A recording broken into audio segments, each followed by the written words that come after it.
All right, up next we have UCLA head coach Cori Close and student athletes Charisma Osborne and Kiki Rice. We'll start it off with an opening statement from Coach and then open it up to questions.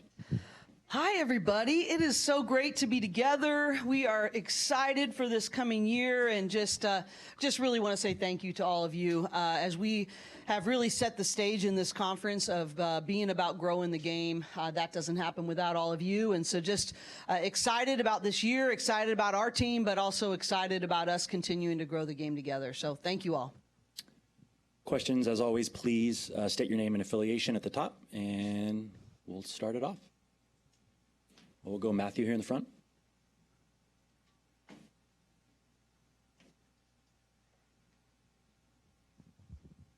Hi, Coach. Matthew Walter from The Next. You lose a lot after last year. How much does it help to have Gina back and healthy and able to actually play this year? And what does she bring to your team and some of the things that you missed that she could have brought last year that she's going to help you guys with this season? Yeah, I think Gina is really a consummate leader. She brings great energy. She has a confidence about her in the way that she carries herself. And, you know, she totally defines herself by how she makes everybody else better. And so I think really more so than anything that's ever going to show up on a stat sheet, Gina provides great leadership and confidence that I think will be infused to the people around her. Shireen in the front, right?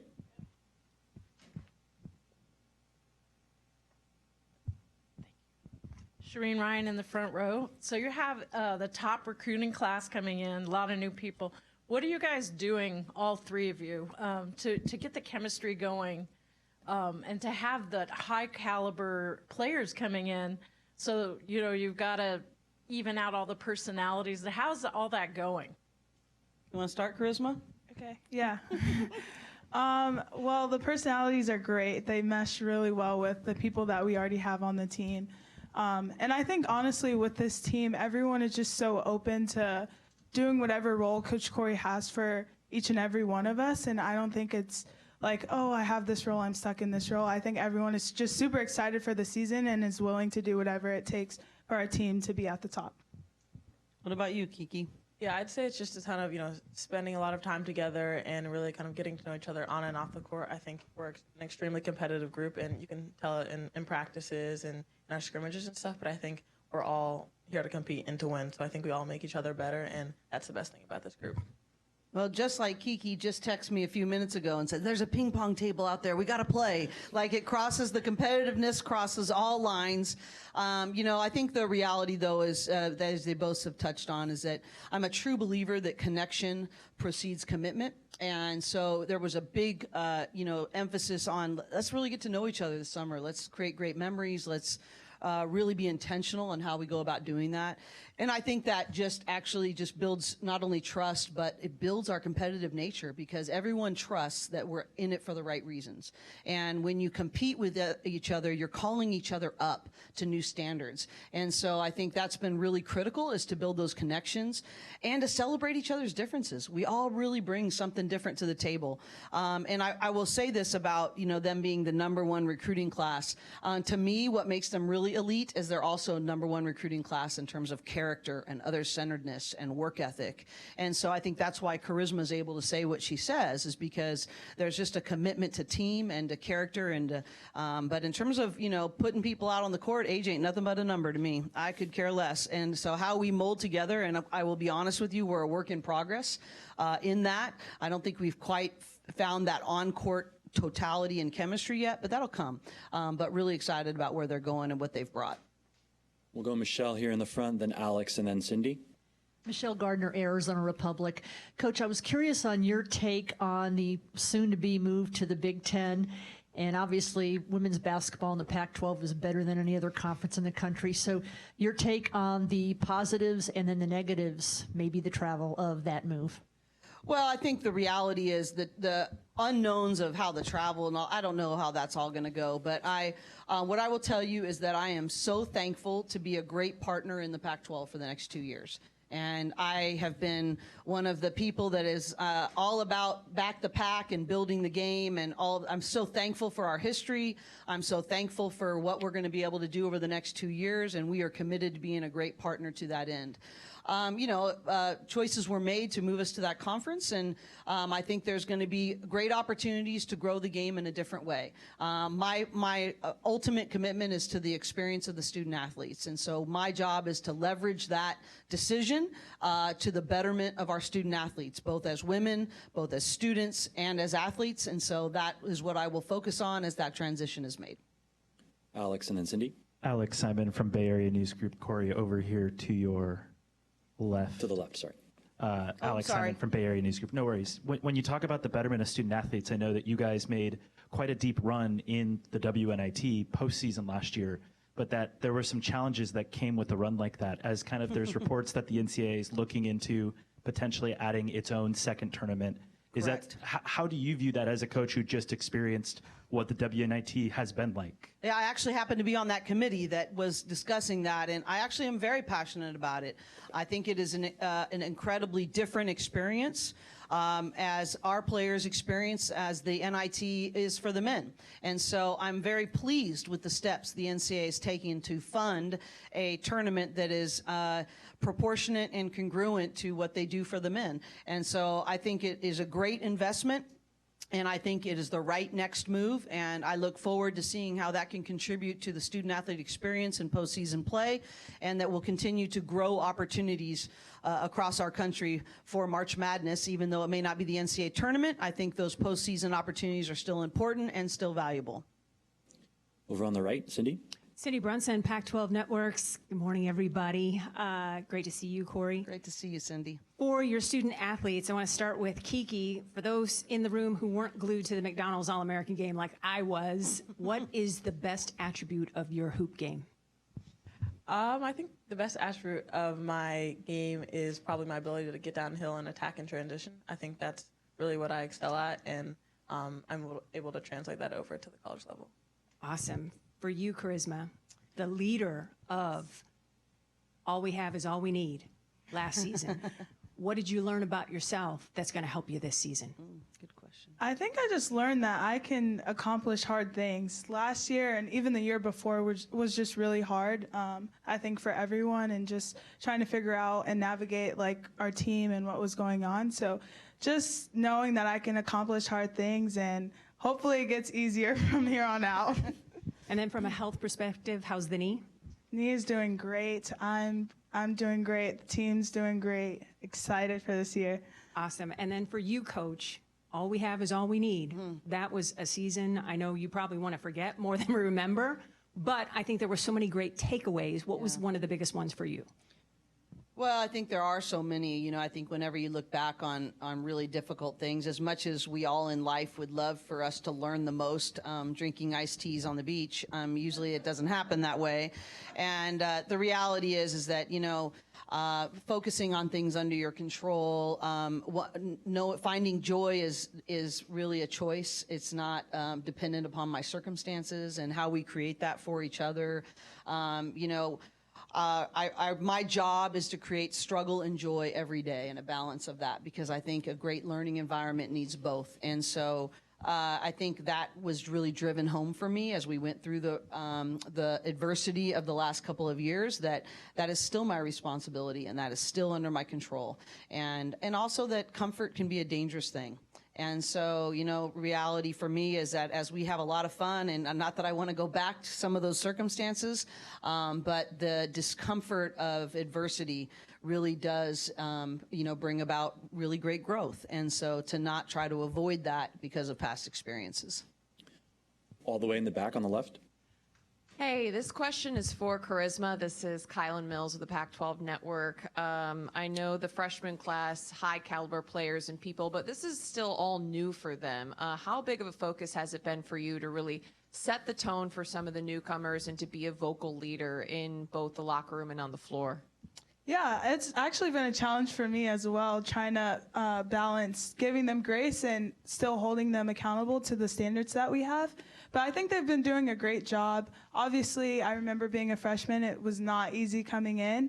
But I think they've been doing amazing, just trying to learn things, watching extra film on their own before practice, going through the plays, things like that. But it's been a challenge, but super fun, and I'm excited to see them continue to grow. One follow-up question quickly for Coach, kind of piggybacking off of that. Are there any other players who've really emerged as vocal leaders for this team or have really taken the freshman class under their wing? Well, it definitely starts with charisma, and she really sets the tone. We have a group, a lit group, Leaders in Training, that Coach Shannon brilliantly leads, and it's actually almost a class for them, and they do extra studies, they do extra things, and the people that are in that group are Dominique Onu, Gina Conti, and Emily Bassoir, and I think that they really lead differently, but they are a powerful collective in their leadership, and so I think that though I'd say the focal person has got to be Charisma Osborne and how she sets the tone for that, but those four collectively together have made a great commitment to not only be vocal leaders, but to be leaders in practice and in their own influential ways. Cam just joined too. Oh, that's new to me, so Cam just joined too. Gotcha. We'll go to Kevin on the right.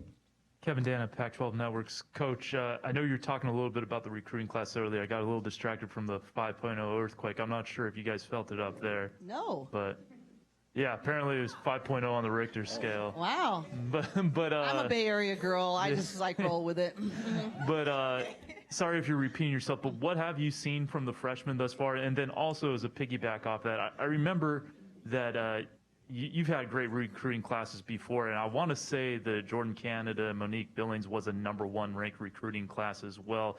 Not saying that obviously those are high standards to live up to, but do you see any kind of parallels maybe this early on from some of these incoming players? I've learned some valuable lessons. I overscheduled with Jordan Canada's class when they came in, so I've learned some valuable lessons. But one of the things that I actually do think that has helped me become a better coach for this particular group.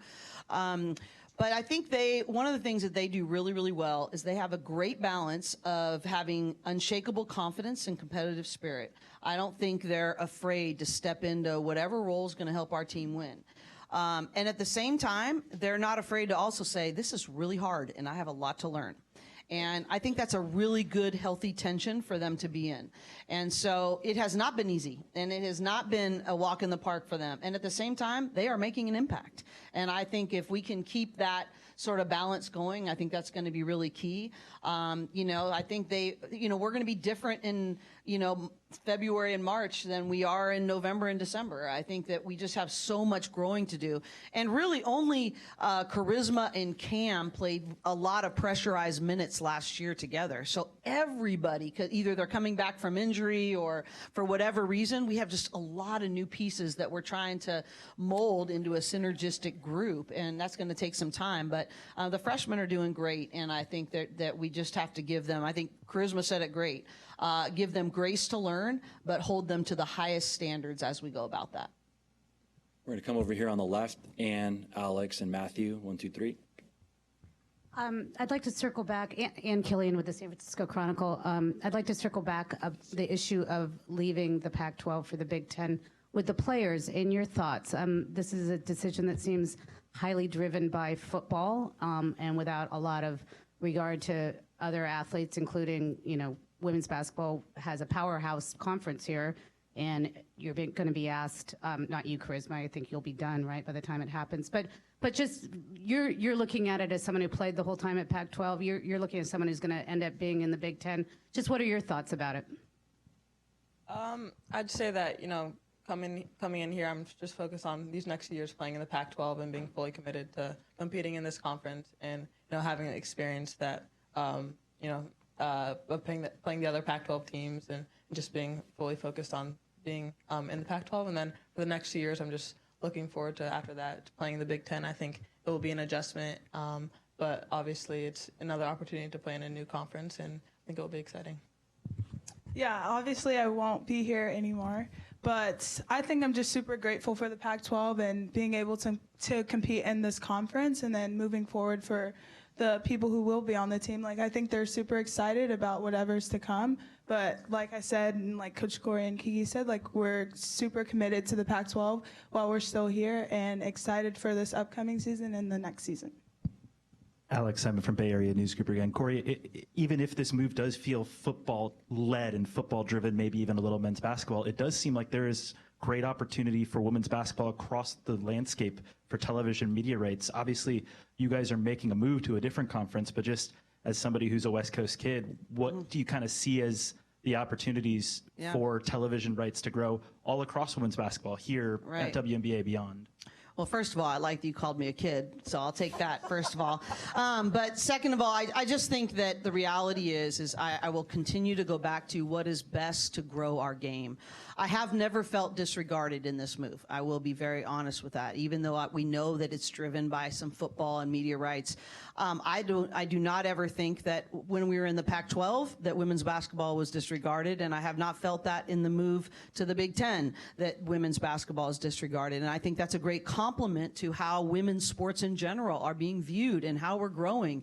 And so we want to continue to be a part of the best growth time in all of women's sports and in the game of women's basketball. And so I'm just going to be looking at whatever opportunities are in front of me in the next 2 years, and as we transition, to execute that mission.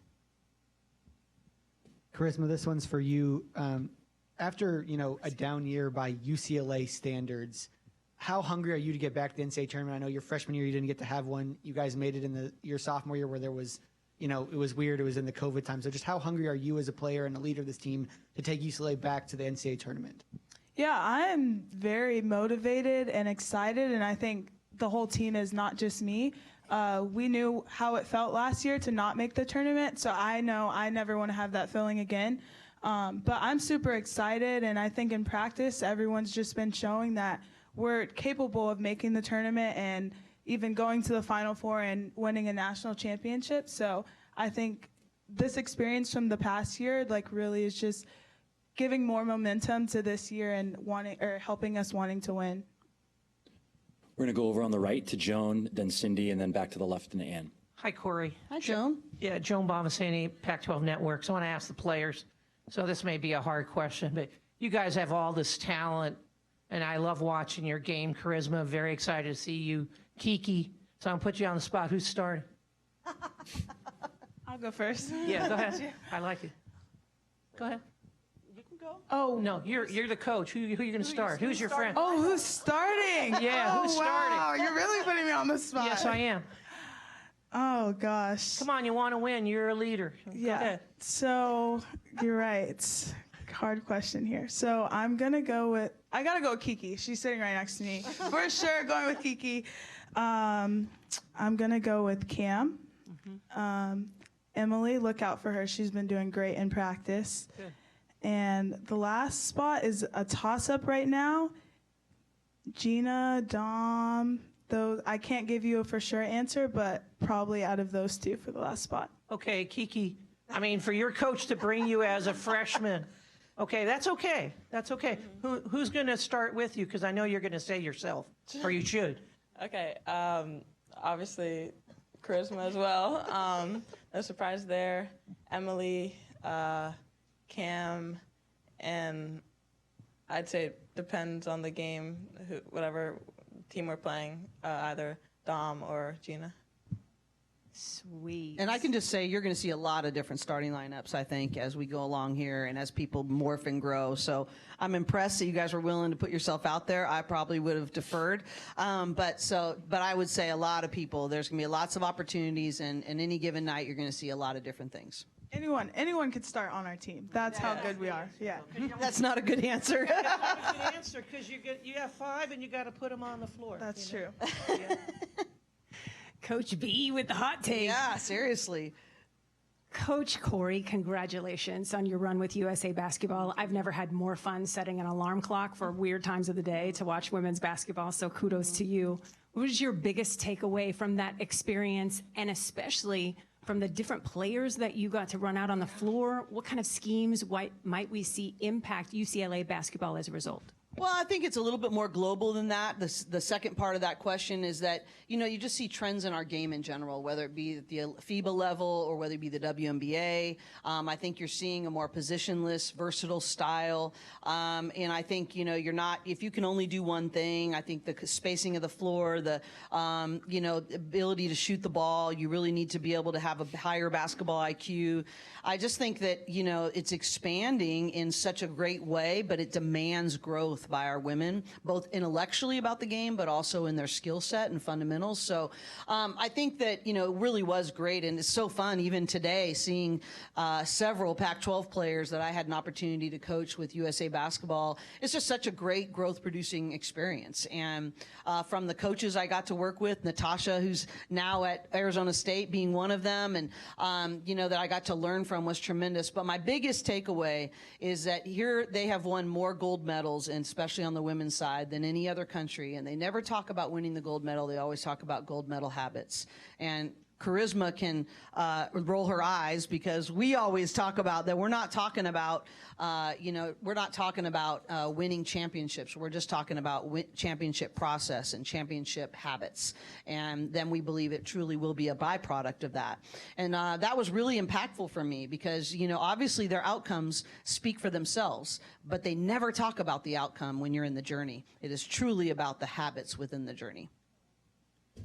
Couple more. First over here, Ann on the left. Thanks, John. For all of you, and especially Coach and Charisma, Kiki, since you weren't around last year, you join in too. Why is this club going to be good this year? On an uninterrupted schedule, healthy bodies, the freshman class, your internationals all on board. Why is this club one to watch in Pac-12 play? I think there's everyone right now is willing to dream big, but not everyone's willing to work big. And I think this is a group that is willing to work big, and this is a group is willing to be coached hard. And they're also about the team. And, that can be such coach speak, but any coach will tell you with the absence of that mentality, you're not going to be competing for a championship. And so as we try to do something at UCLA that hasn't been done since 1978, you have to have uncommon women willing to make uncommon habits if you expect to yield an uncommon result. And I do believe they are willing to develop uncommon habits. Yeah, I agree with Coach Cori, and I don't think it's just a coach thing. I think team comes first, and I believe that everyone on the team really believes in that and puts all their personal goals aside from what we need for the team. So I think that's super important, and as long as we keep doing that, then we should be good. Last two questions. Bruce over here on the right, and then Ben on the left over here. This is for Kiki. I'm sorry, this is kind of, again, down the road, 2 years. But the Big Ten, you have some East Coast roots, and I didn't know, if you've even thought about that, or if you guys, as the younger players, have thought about what that's going to be like in a couple of years to travel back and forth and play teams all over the country. Yeah, I think a nice thing, a benefit for me especially will be, being able to play a lot of the games a lot closer to my family, being from D.C., playing at Maryland, Rutgers, Penn State, all along the East Coast. I think there's going to be a lot of games where you're going to have a lot of people who from my area who will be able to come. So that will be great. And this year we got a lot of people from Columbia, South Carolina who's going to be at that game as well. So that's where her mom's side of the family's from, right? Yep. Back left, Ben. All right, over here, Ben Parker, CardinalSportsReport.com. Kiki, I know that you had a chance to play for Stanford. You were heavily considering them, Tara Vanderveer. Not a lot of people turned that down. But just talk about what your decision to choose UCLA, and obviously it just says a lot about your coach, Cori Close, and her program as well, that you would choose them. Just talk about your decision to choose UCLA and why you felt that was the right place for you. Yeah, obviously, going through the recruiting process, I had the opportunity to, go on visits and talk to so many incredible coaches and teams. But I think really what separated UCLA for me was the fact that they just checked so many of my boxes. And I think, coming to a school and accomplishing something that hasn't been done before at a school is just so appealing to me. And to be part of a group to be the first to do something, make it to a Final Four, win a national championship is really what drew me here. All right, Cori, Kiki, Charisma, thank you so much. Lunch is now available. Thank you guys all, too, for being here. It really does not go unnoticed or unappreciated. And every year this grows, and you all make a difference.